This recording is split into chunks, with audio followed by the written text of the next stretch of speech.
नमस्कार,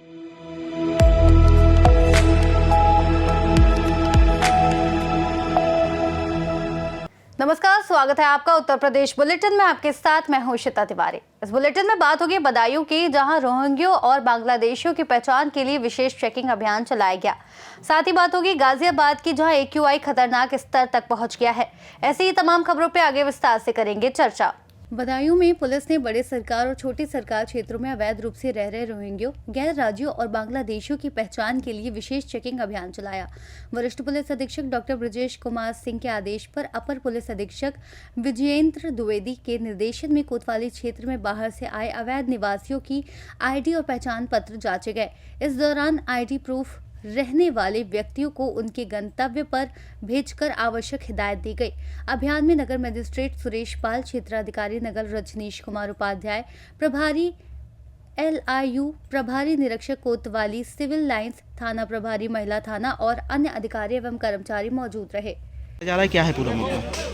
जैसा कि आप जानते हैं कि बांग्लादेशी और रोहिंग्या और घुमंतू लोगों के वेरिफिकेशन के संबंध में ये अभियान चलाया जा रहा है, जिसमें इनकी 3 पीढ़ियों के लोग कहाँ से रह रहे हैं और क्या कर रहे हैं और किस उद्देश्य से आए हैं, उनका वेरिफिकेशन किया जा रहा है।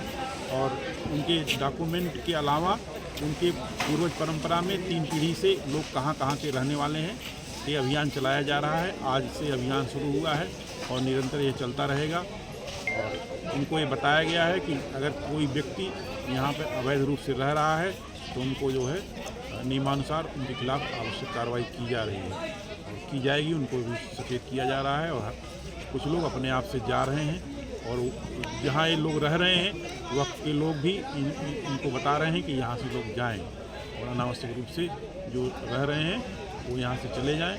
उनके बारे में वक्त के लोगों ने अपील की है। पुलिस और प्रशासन के द्वारा इनका वेरिफिकेशन कराया जा रहा है। सर, आज अभी आप आए तो आपने यहाँ पे देखा कि उन लोगों के क्या क्या डॉक्यूमेंट आपने क्या किए, जैसे आधार कार्ड और क्या लगा आपको कि लोग वास्तव में अवैध रूप से रह रहे हैं? नहीं, कई लोग दूसरे जनपदों से आके भी रह रहे हैं। एक धार्मिक स्थल है और यहाँ पर लोग रह रहे हैं।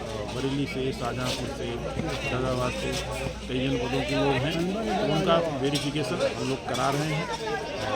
कई ऐसे सर्टिफिकेट होते हैं जिनके जो संदिग्ध होते हैं, तो ऐसे लोगों के बारे में जानकारी की जा रही है। जो उनके मूल स्थान हैं उनसे वहाँ से भी वेरिफिकेशन कराया जा रहा है। बदायूं से सी न्यूज संवाददाता आकाश तोमर की रिपोर्ट। बिसौली नगर के मदनलाल इंटर कॉलेज और राजकीय कन्या इंटर कॉलेज में शासन के निर्देश पर नवोदय प्रवेश परीक्षा का आयोजन किया गया, जिसमें कुल 721 परीक्षार्थियों ने भाग लिया। मदनलाल इंटर कॉलेज में विकासखंड आसफपुर के 299 में से 244 और दैगवा विकासखंड के 218 में से 151 बच्चे उपस्थित रहे, जबकि राजकीय कन्या इंटर कॉलेज में 362 में से 326 परीक्षार्थियों ने परीक्षा दी। परीक्षार्थियों को 1 घंटा पहले केंद्र पर पहुंचने का निर्देश दिया गया और सिटिंग प्लान के अनुसार उन्हें बिठाकर परीक्षा कराई गई। सुरक्षा के मद्देनजर परीक्षा केंद्र पर पुलिस बल भी तैनात रहा। बदायूं से सी न्यूज संवाददाता प्रताप की रिपोर्ट। दिल्ली NCR में लगातार बढ़ते प्रदूषण और घने कोहरे ने गाजियाबाद में मुश्किल हालात पैदा कर दिए हैं। शहर के प्रमुख इलाकों में वायु गुणवत्ता बेहद खतरनाक स्तर पर पहुंच गई है, जिसमें इंदिरापुरम का AQI 406, लोनी का AQI 460 और संजय नगर का AQI 381 दर्ज किया गया है, जो गंभीर श्रेणी में आता है। बढ़ते प्रदूषण का सबसे अधिक असर बुजुर्गों, बच्चों और पहले से सांस की बीमारी से जूझ रहे लोगों पर पड़ रहा है, जिससे अस्थमा और अन्य सांस संबंधी शिकायतें बढ़ रही हैं। वहीं घने कोहरे के कारण सड़कों पर दृश्यता कम हो रही है। वाहनों चालकों को भारी दिक्कतों का सामना करना पड़ रहा है और दुर्घटनाओं का खतरा बढ़ गया है। प्रशासन और स्वास्थ्य विभाग ने लोगों से अनावश्यक बाहर निकलने से बचने, मास्क पहनने और सतर्क रहने की अपील की है, लेकिन फिलहाल प्रदूषण और कोहरे से राहत के आसार कम नजर आ रहे हैं। गाजियाबाद से सी न्यूज संवाददाता राजेंद्र चौधरी की रिपोर्ट। सुल्तानपुर के लंबुआ विधानसभा क्षेत्र में सक्रिय सपा नेता जितेंद्र वर्मा उर्फ बाजीगर ने साड़ापुर पहुंचकर BSc छात्र अमन यादव के शोकाकुल परिवार से मुलाकात की, जिसकी हत्या 6-7 दिसंबर की रात बदमाशों द्वारा अपहरण के बाद की गई थी। इस दौरान उन्होंने परिवार को ढांढस बंधाया, आर्थिक मदद करने का आश्वासन दिया और पूर्व मुख्यमंत्री अखिलेश यादव से मुलाकात कर प्रकरण अवगत कराने तथा परिवार को सहयोग देने की बात कही। इस बीच कुछ मीडिया रिपोर्ट्स में उन्हें राजनीतिक लाभ उठाने का आरोप लगाया गया, जिसे मृतक के भाई संदीप यादव ने खारिज किया। बाजीगर वर्मा ने कहा कि विपक्षी गुटों द्वारा फर्जी खबरें फैलाकर उनकी छवि धूमिल करने का प्रयास किया गया। वहीं परिवार ने प्रशासन की कार्रवाई को आंशिक रूप से स्वीकार करते हुए कहा कि कुछ मांगों पर कार्य चल रहा है और अन्य मांगों पर डीएम से चर्चा की गई। मैं तो पहले दिन भी आया था, जब हमको सुनाई पड़ा तो मैं तुरंत आया। आज फिर आया हूँ। बच्ची के लिए, परिवार के लिए जो हमसे हो उसका आर्थिक मदद भी कर रहा हूँ और प्रशासनिक मदद भी करूँगा इनकी, जो हो सकता है हमसे है। रही बात जो है संदीप भाई जो मदद चाहेंगे यहाँ से लेकर डीएम तक या शासन तक, जो हमारे लायक रहेगा, मैं हर वक्त इन दुखी परिवार के साथ मैं खड़ा रहूँगा। नेताजी के पास भी आप ये मैसेज देंगे उनको? हाँ, मैं बिल्कुल मैंने मैसेज उसी दिन कर दिया था उनको, व्हाट्सएप पे मैंने मैसेज कर दिया था।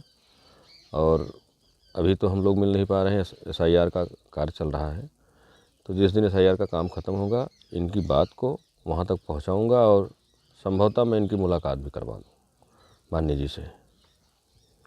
और पार्टी की तरफ से भी अगर मुलाकात हो गई तो कुछ न कुछ मदद कराऊँगा परिवार के लिए।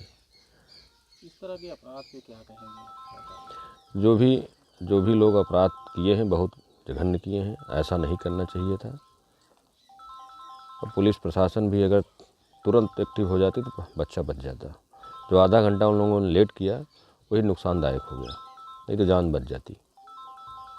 ये पूरा ज़िला, पूरा प्रशासन जान रहा है, इसीलिए जो है पूरा थाना सस्पेंड किया गया। और यहाँ के जो SDM मैडम है उन्होंने बहुत अच्छा कार्य किया है यहाँ, इनकी भी मदद किया, SIR में भी वो मदद कर रही हैं।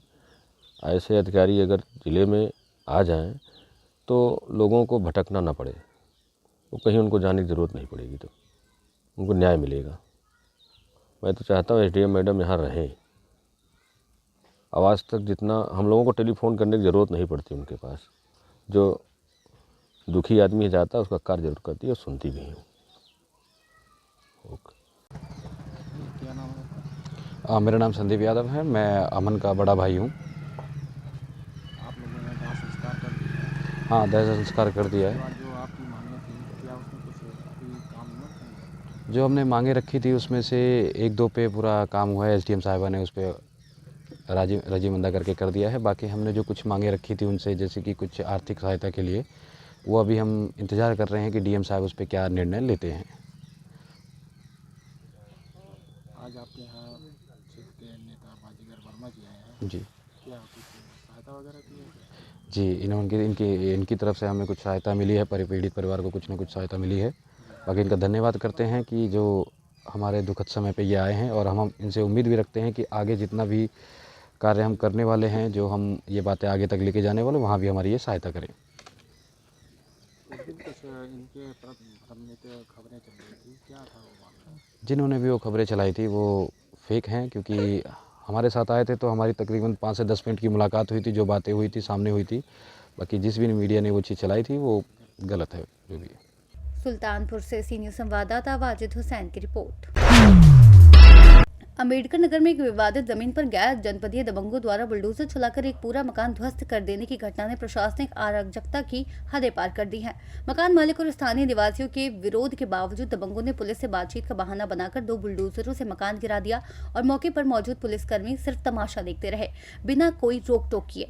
लगभग 30 मिनट तक मकान मलबे में तब्दील होता रहा, तब जाकर नायब तहसीलदार मौके पर पहुंचे और दबंगों को फटकार लगाई, जबकि पुलिस ने न सिर्फ दिखावटी तौर पर JCB मशीन और आरोपी को सीज कर कोतवाली ले जाने का नाटक किया। इस पूरे घटनाक्रम ने स्थानीय लोगों में गहरा आक्रोश फैला दिया है और सवाल उठ रहे हैं कि कोतवाल और प्रशासन की इस चुप्पी और नाटकीय कार्रवाई के पीछे क्या मिलीभगत थी। नहीं भाई, अरे हम लोग अभी पहुंच रहे हैं, तब तक ये लोग ध्वस्तीकरण वही बिना राजस्वकरण की मौजूदगी में ध्वस्तीकरण मतलब हुआ है। 378 के लिए अनुपालन कराना था, 376 पर कराना ही नहीं चाहिए था, करना ही नहीं था। हम लोग पहुंचने से पहले ये सब गिर चुका है। ये किसने किसका देश? सर मौके पर पुलिस मौजूद थी यहाँ पर। कार्रवाई JCB दोनों सील किया हमने, ले चलते हैं। कार्रवाई JCB मालिकों को होगी। पुलिस भी यहाँ मौजूद थी। सर पुलिस यहाँ पर मौजूद थी जब ये सब हुआ है। चलिए कोतवाली चलते हैं। अंबेडकर नगर से सी न्यूज संवाददाता अजय कुमार उपाध्याय की रिपोर्ट। चित्रकूट थाना राजापुर पुलिस टीम ने अंबा मोड़ के पास हुई लूट की घटना में 4 आरोपियों को गिरफ्तार कर लूट का माल बरामद किया है। गिरफ्तार अभियुक्तों में जीत लाल पुत्र राम प्रताप निषाद, सुखलाल उर्फ दुखी पुत्र ननक्कू निषाद, उमेश कुमार और जगतपाल पुत्र राम सजीवन शामिल हैं। घटना की जानकारी वादी कैलाश पुत्र श्याम निषाद ने दी। पुलिस को मुखबिर से सूचना मिली कि बरुवा मोड़ मंदिर के पास आरोपी बुलेरो में बैठे हुए पकड़े गए हैं। कार्रवाई के दौरान लूट का एक लॉकेट, टूटी हुई चेन, पायल, तमंचा 312 बोर, जिंदा कारतूस, खोखा कारतूस और घटना में प्रयुक्त बुलेरो वाहन बरामद किया गया है। 8 दिसंबर को सायंकाल 7 साढ़े 7 बजे के आसपास एक सूचना मिली कि एक दंपति राजापुर से मार्केटिंग करके बोलेरो से जा रहे थे। छीबो रोड से जो बरुआ को सड़क जाती उस सड़क पे थे। अमवा मोड़ के पास बदमाशों ने उनके साथ मैन हैंडलिंग की है और उनका मोबाइल और पत्नी के गले की चेन ले गए। इस सूचना पर जब पुलिस पहुंची तो जो ड्राइवर का पहला वर्जन था, साहब उन्होंने हाथ दिया और हम नहीं रुके तो ईंटा पत्थर चलाने लगे। जो हमारे पुलिस के अधिकारी वहां पहुंचे थे, वहीं से मेरी भी टेलीफोन से बात हुई तो यही संदेह पैदा हो गया कि अगर हाथ देने को कोई नहीं रुकेगा तो ईंटा पत्थर चलाने की कोई ज़रूरत नहीं है। ईंटा पत्थर चलाने पर नहीं रुकेगा, तेजी में भाग जाएगा। तो संदेह तो ड्राइवर को उसी समय हुआ, लेकिन सीसीटीवी कैमरे सारी चीज़ों से देख करके पुष्टि हुई कि दंपति खरीदारी वगैरह सब किए हैं। इसमें जब आगे प्रयास किया गया तो पता चला कि सच यही निकला कि इस ड्राइवर ने मुखबिरी की, अपने फूफा को फ़ोन किया और इसके फूफा 2 आदमी और लेकर के आए और उस मोड़ पर इनके साथ इन्होंने घटना कारित की। महिला के गले से चेन लूट लिया, एक मोबाइल फ़ोन ले गए थे इनका और कुछ और उसके साथ जो ज्वेलरी वगैरह थी वो भी ले गए थे। ये सारी बरामदगी हमारी एसओजी टीम और राजापुर थाने की पुलिस ने किया है।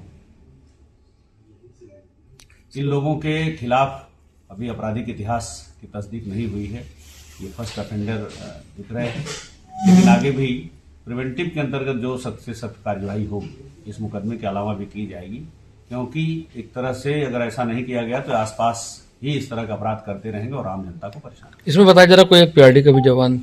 हाँ, जो इनके फूफा लोगों को लेके आए थे उसमें से एक जवान जो है वो पीआरडी में सेवाएं देता है। तो हम इनके जो अधिकारी हैं उनको भी लिखेंगे, ऐसे लोगों को इस सेवा में बनाए रखने का कोई औचित्य नहीं है, क्योंकि ये तो रोज पुलिस के साथ रहते हैं और अगर इस तरह से आम जनता के साथ धोखा करेंगे तो फिर अपराध पे नियंत्रण कैसे? तो किसी तरह का कोई आर्म्स भी मिला इनके साथ?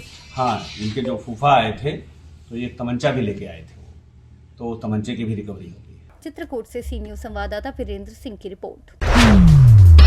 कानपुर के भोगनीपुर तहसील क्षेत्र के पुखराया कस्बे में मुख्यमंत्री सामूहिक विवाह योजना के तहत भव्य समारोह का आयोजन किया गया, जिसमें शनिवार को राम स्वरूप ग्राम उद्योग इंटर कॉलेज के मैदान में कुल 58 जोड़े विधि विधान के साथ विवाह बंधन में बंधे। कार्यक्रम में उत्तर प्रदेश सरकार के कैबिनेट मंत्री राकेश सचान मुख्य अतिथि रहे।